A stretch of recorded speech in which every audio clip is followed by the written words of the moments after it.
Hi viewers, before we dive into Season 3 of Silo, let's make sure everyone's caught up, because this show does not hold your hand, and honestly, neither will this recap if you weren't paying attention the first time. So buckle in. We've got 2 seasons, 140 years of buried history, and at least 3 people who really should not have trusted Bernard. We open on a bunker. Not just any bunker, thousands of feet underground, self-contained, self-sustaining, and the only version of civilization anyone inside has ever known. The world above is supposedly a wasteland, and everyone's told that's just how it's always been, ever since some catastrophic uprising wiped the slate clean generations ago. Curiosity about the before times isn't just discouraged here, it's a capital offense. Say the wrong thing about wanting to see the sky, and congratulations, you've just volunteered yourself for a one-way trip outside in a suit that was never built to bring you back.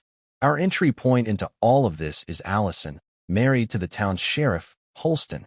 Allison starts pulling on a thread she probably should have left alone after IT worker George hands her an ancient hard drive he's dug up. What she finds on it cracks her entire worldview in half. Footage suggesting the surface isn't dead at all, that it's actually green and alive, which means everything she's been told her whole life is a lie built to keep people compliant underground. She becomes obsessed, she becomes vocal, and eventually she does the unthinkable. She asks to go outside. Before she leaves, she makes her husband a promise. If it really is safe out there, she'll wipe the camera lenses clean so everyone can see the truth. Holston watches the feed. He watches his wife clean those sensors. And then he watches her die. Fast forward, and Holston is now the one unraveling. He's investigating George's death, ruled an accident. But George's partner Juliette insists it was murder, and the deeper he goes, the more he starts believing the same forbidden truths that destroyed his wife. So he does the exact thing that killed her. He asks to go outside. And through his visor, right before the end, he sees it too, a living, breathing landscape. But down in the silo, everyone watching the monitors just sees another body drop. Before he goes, Holston names his successor, Juliette. That's where the show really finds its spine. Juliette isn't some polished bureaucrat. She's a mechanic from the lower levels, blunt, competent, and deeply unbothered by the politics of the people above her. The silo's leadership, namely Judge Meadows from Judicial and Bernard, the head of IT, are not thrilled about handing a badge to someone from Mechanical, but Juliette gets recruited anyway, mostly because she realizes the position gives her leverage to keep digging into what actually happened to George.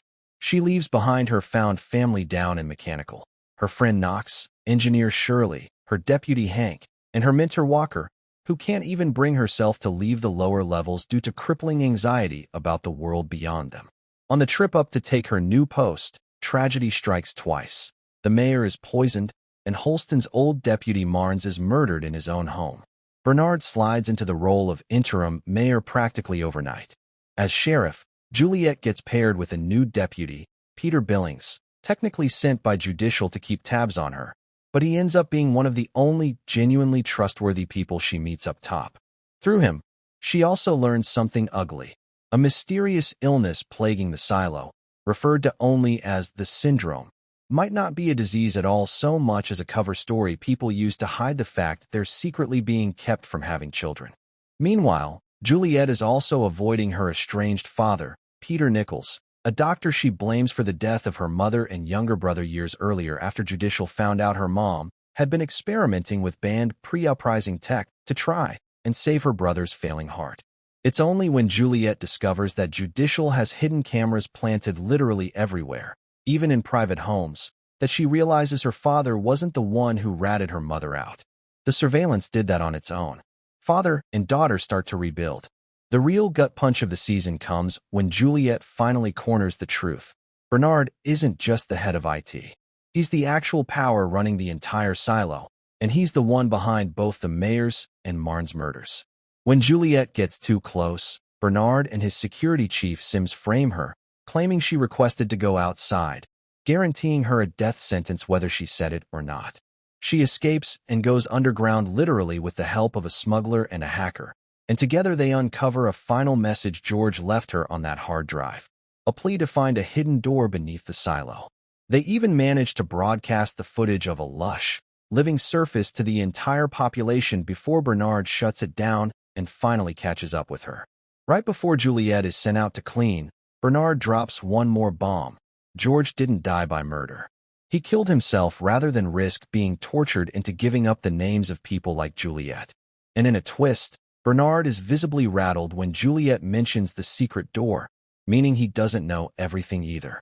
Sent outside in her suit, Juliette sees the same beautiful illusion every doomed cleaner sees before her. Except she doesn't die. Turns out her mentor Walker figured out that the suits given to cleaners are deliberately sabotaged to let toxic air in and secretly reinforce Juliette's suit with better sealing tape. So instead of collapsing, Juliette keeps walking past the ridge nobody's ever crossed and discovers something the silo never told anyone. There isn't just one silo. There are dozens more scattered across the horizon, next to the ruins of an actual city. That's where Season 1 leaves us. Season 2 picks up the second she realizes she's not going to make it back on the air she has left.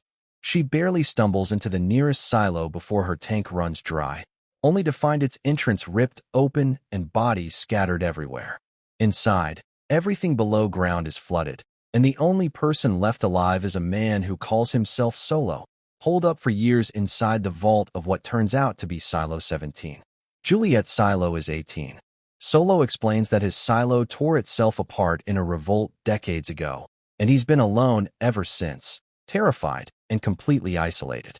He warns Juliette that what she's done, refusing to clean and crossing the horizon, is going to spark the exact same kind of uprising back home. So she sets her mind to getting back to Silo 18 before it's too late, which means she'll need to build herself a new protective suit from scratch. Back home, Bernard is dealing with the fallout of Juliette's disappearance. He hands control of the sheriff's department over to Sims to stamp out any unrest, then publicly claims Juliette must have died shortly after crossing the ridge. The problem is, Shirley reveals that the tape on Juliette's suit was swapped, proving that Bernard's story doesn't hold up, and word starts spreading fast. Juliette becomes a symbol almost overnight. Graffiti starts popping up celebrating her defiance. An arrest follows, and tension between the upper and lower levels of the silo starts boiling towards something much worse. Bernard, sticking rigidly to the silo's ancient rulebook, pins the unrest entirely on Mechanical. Sims manipulates a grieving smuggler into planting a firebomb during a protest, which spirals into a deadly riot. Amid all this, Juliette's old deputy job goes to Peter Billings, who's stuck trying to balance loyalty to the silo's leadership against what he can see is a system rigged from the top down, especially once he notices his own supposed syndrome symptoms vanish the moment he's cut off from his normal rations, suggesting the whole illness might be manufactured. Up top, the power struggle intensifies. Judge Meadows agrees to keep backing Bernard, but only in exchange for her own ticket outside. She's done with silo life. Sims, feeling sidelined, starts scheming to push Meadows out entirely. Trying to avoid a full-blown war, Knox heads upstairs with Shirley and Walker's ex-wife, Carla, to try and broker peace with the judge directly. But Bernard, unwilling to let Meadows leave and destabilize things further, poisons her instead. With her dying breath, she reveals that the hard drive Juliette took holds a hidden message from a man named Quinn, the head of IT from the original rebellion, over a century earlier. Bernard then frames Knox and Shirley for the judge's murder, turning the entire upper silo against Mechanical. Carla gets caught in the chaos, but Knox, Shirley, and Walker manage to escape thanks to an unlikely ally, Sim's own wife, playing every side to protect her family's position. Back in Silo 17, Solo helps Juliette ally and avenge a suit that might survive the trip home, but not before begging her to help repair his silo's failing flooding generator first. She refuses. Her priority is getting back to save her friends, but collapses from an untreated wound before she can leave. When she wakes up, Solo's stolen her supplies to force her to stay and help him. Meanwhile, in Silo 18, Bernard cuts off Mechanical's supply lines entirely, hoping to starve the rebellion out, while sympathetic residents up top start smuggling food down through the trash chute. Bernard also pulls IT worker Lucas out of exile in the mines to dig through Juliette's hard drive, and Lucas uncovers something enormous: blueprints for a tunnel leading outside the silo, plus that coded letter from Quinn. Impressed, Bernard promotes Lucas and finally shows him the vault, a massive archive holding 350 years of hidden silo history on a computer called the Legacy. Bernard reveals that there are 51 silos total, and that the very first rebellion in their silo was quelled by poisoning the water supply to wipe everyone's memory and pin the blame on Mechanical, a trick their leadership has apparently been running ever since. Lucas decodes Quinn's message and it leads him to a mysterious door in the lower depths, but a computerized voice warns him to keep quiet, or as safeguard, will be triggered across the entire silo. Back in Silo 17, Juliette dives to try and fix the generator herself, nearly drowning in the process, only to resurface and get ambushed by a group of young survivors who blame Solo for letting their parents die outside the vault years earlier. It's here we learn Solo's real backstory. His actual name is Jimmy, and he's been trapped inside that vault since childhood, sworn by his father to guard it, and never truly allowed to grow up. Jimmy admits to killing the group's parents in self-defense, makes peace with the survivors, and finally lets them into the vault stockpile. He also hands Juliette a working suit he'd been hiding out of fear of losing her, and shows her something devastating. A manual explaining exactly how the silo can pump toxic air through its own pipes to wipe out anyone who steps out of line. Armed with that knowledge, Juliette says her goodbyes and races to shut off Silo 18's kill switch before it's too late.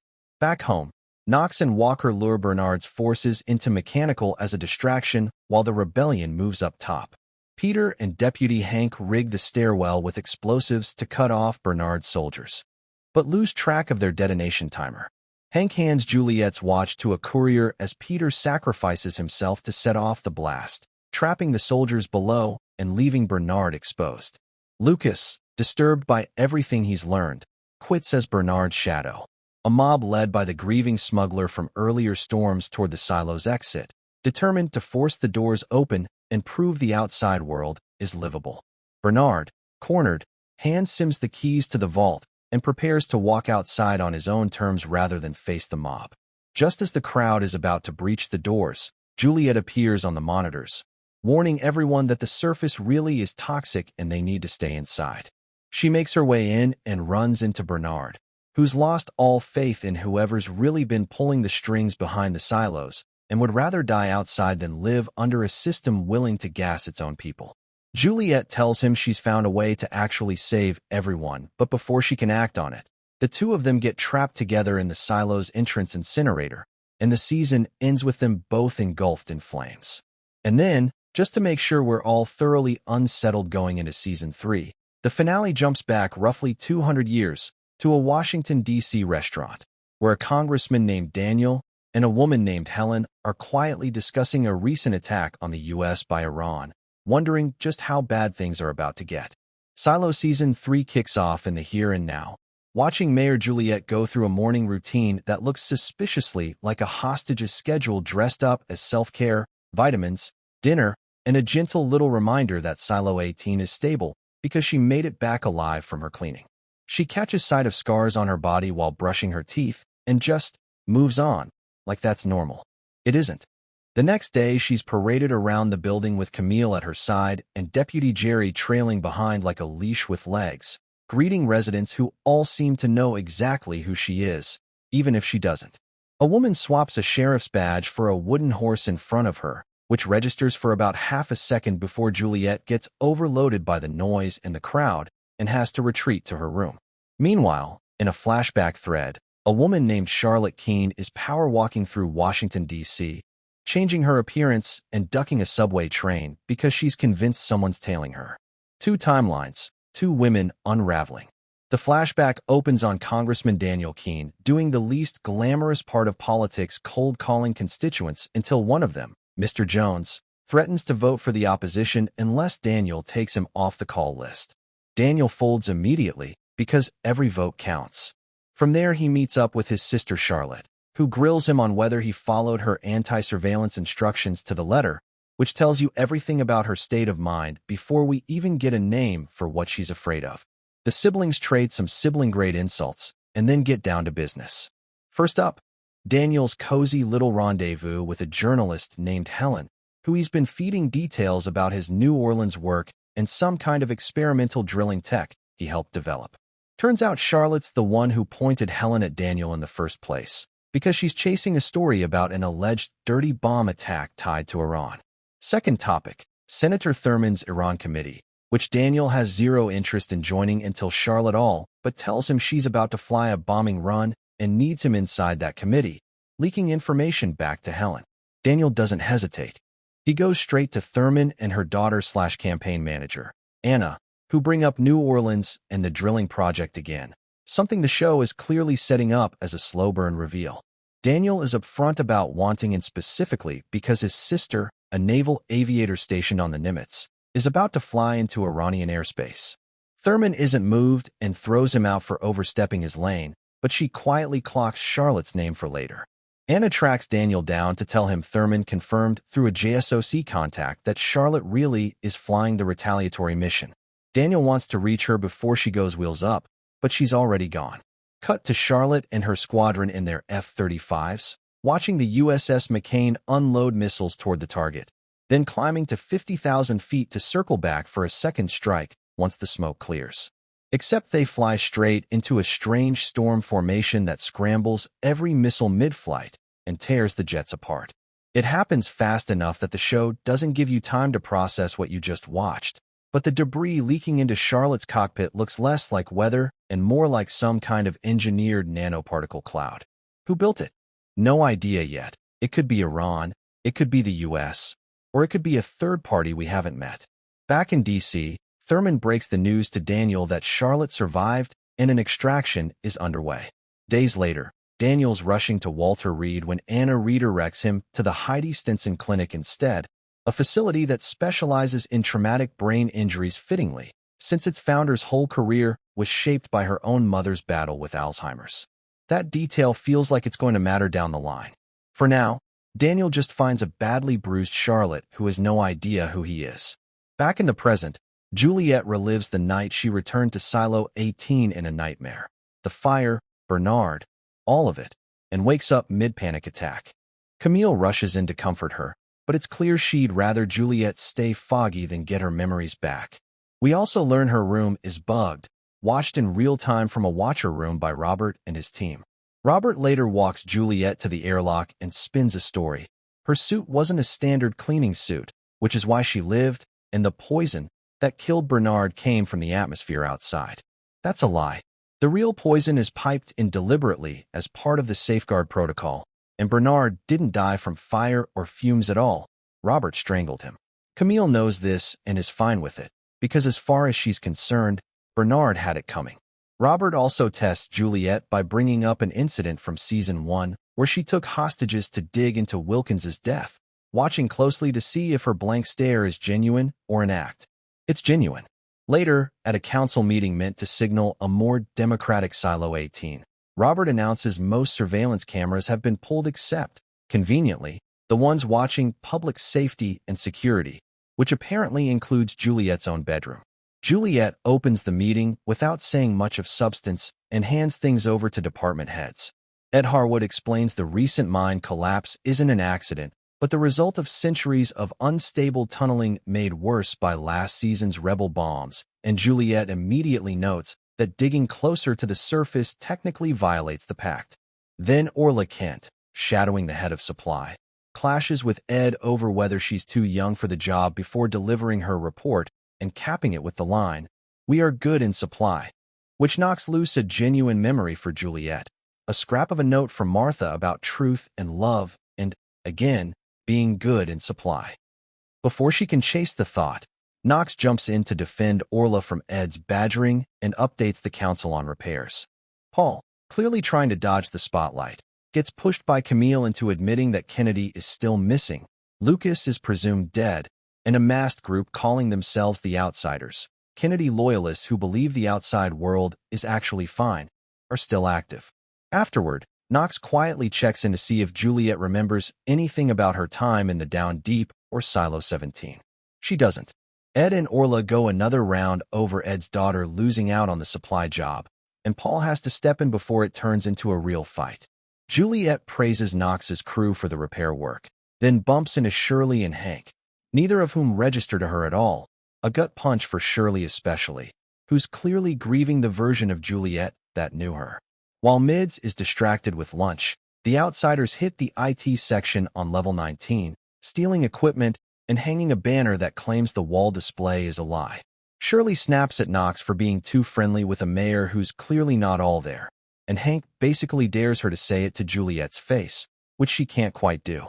Orla, separately, tells Juliette that critical supply inventory keeps vanishing and all but accuses Mechanical of covering it up as repairs. That conversation gets cut short by news of the raid. At the scene, Juliette's attention snags on the banner's message, and it triggers a flash of memory of green landscapes and a city on the horizon, reinforcing the running theory that everything they've been shown about the outside is manufactured. Camille orders Paul to bring in Kennedy or one of his people immediately, while the Watcher Room crew spots an injured woman on the raid footage and puts out orders to find anyone with a matching wound.